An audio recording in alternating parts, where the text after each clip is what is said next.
Bismillahirrahmanirrahim. Assalamualaikum warahmatullahi wabarakatuh. Selamat siang, salam sejahtera untuk kita semua. Sama, tetapi hanya ada gambar molekulnya, sehingga kalian nanti lebih paham dan mengerti siklus Krebs.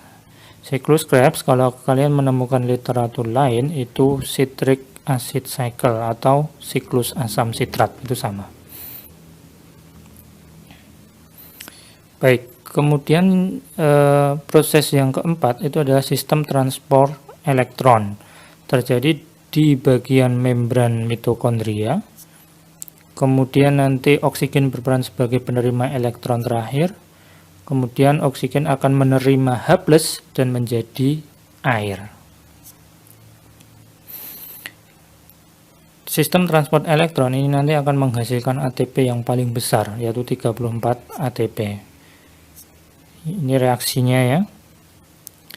Jadi nanti intinya adalah NADH itu nanti akan diubah menjadi 3 ATP. Jadi nanti 10 NADH kali 3, jadi nanti hasilnya 30 ATP.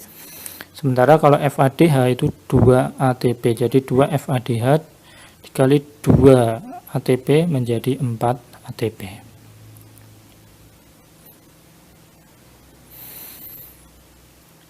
Ini proses ya, kenapa NADH dikonversi menjadi 3 ATP sedangkan FADH menjadi 2 ATP. Intinya adalah proses NADH maupun FADH nanti akan melewati yang namanya protein kompleks 1, protein kompleks 2, protein kompleks 3, dan protein kompleks 4, dan nanti terakhir adalah ATP sintase. Dimana kalau NADH ya, nanti dia ini ada garis kuning ya, dia nanti akan melewati protein kompleks 1 menuju protein kompleks 3 oleh mobile elektron karir ya. Jadi ada pembawanya ya, ada pembawanya dari protein kompleks 1 ya menuju protein kompleks 3, di mana proses perjalanan NADH dari protein kompleks 1 menuju protein kompleks 3 nanti akan menghasilkan ion hidrogen ya. Begitu juga dengan FADH, tetapi kalau FADH itu tidak melewati protein kompleks 1 tetapi langsung protein kompleks 2, 3, dan 4. Sama dengan NADH, perjalanannya nanti akan menghasilkan ion hidrogen, di mana ion hidrogen nanti akan digunakan untuk mengubah oksigen menjadi air ya, dan juga nanti hidrogennya kalian bisa melihat ini ya, akan digunakan oleh ATP sintase untuk merubah ADP menjadi ATP. Ini kalian nanti bisa kalian baca. Ini ringkasannya ya. Jadi tadi pertama adalah glikolisis, perubahan glukosa menjadi pirufat, kemudian dekarboksilasi oksidatif, kemudian masuk ke siklus Krebs ya, kemudian nanti sistem transport elektron menghasilkan ATP dan ATP. Ini adalah ringkasan dari energi yang dihasilkan dari respirasi aerob. Jadi glikolisis itu menghasilkan 2 ATP, kemudian siklus Krebs itu 2 ATP, transfer elektron itu 34 ATP, sehingga sekali respirasi aerob itu kita bisa menghasilkan 38 ATP atau adenosin trifosfat.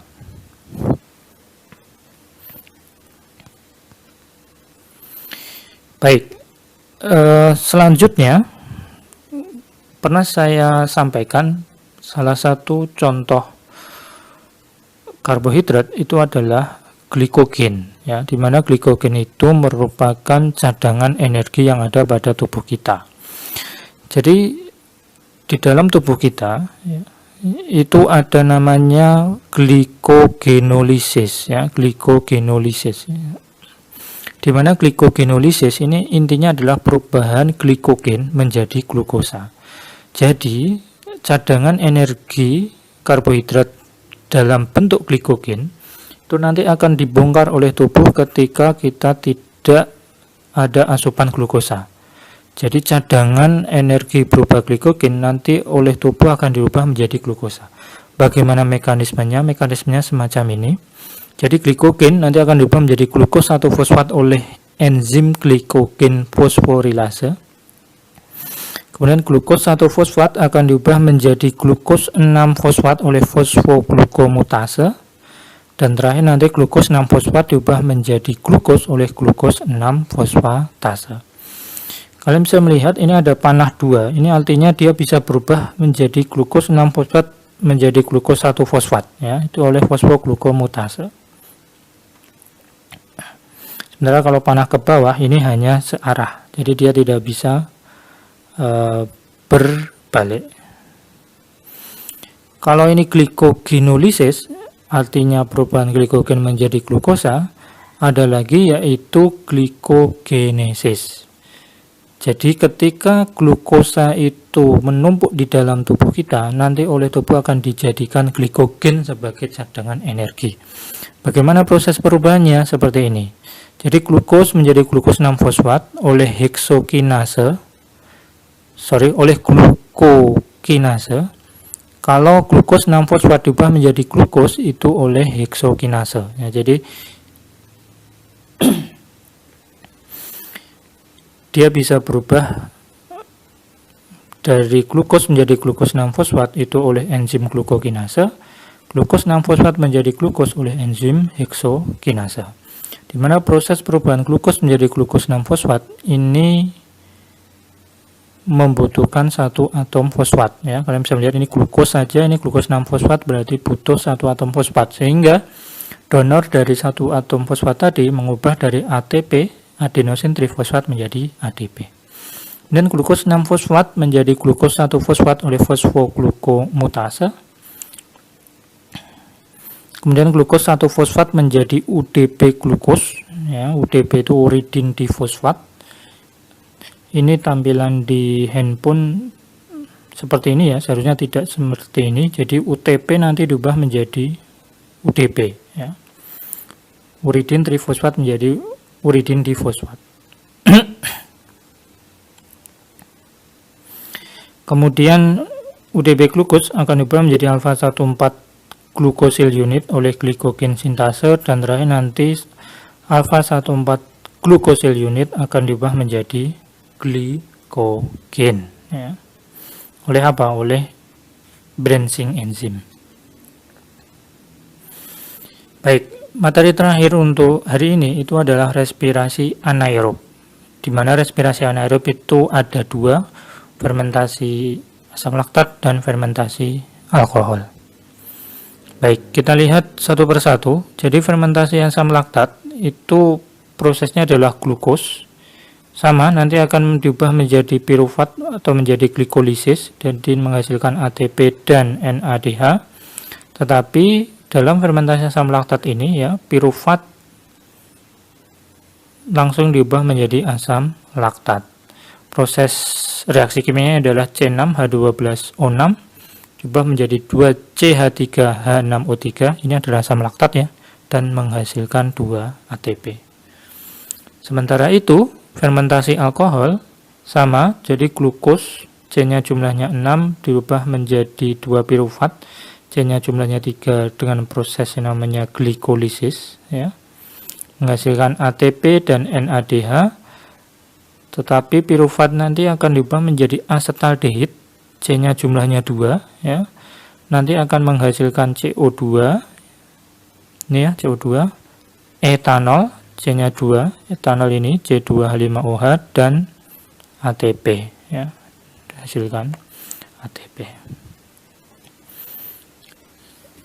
Baik, saya kira itu untuk materi hari ini. Kita telah belajar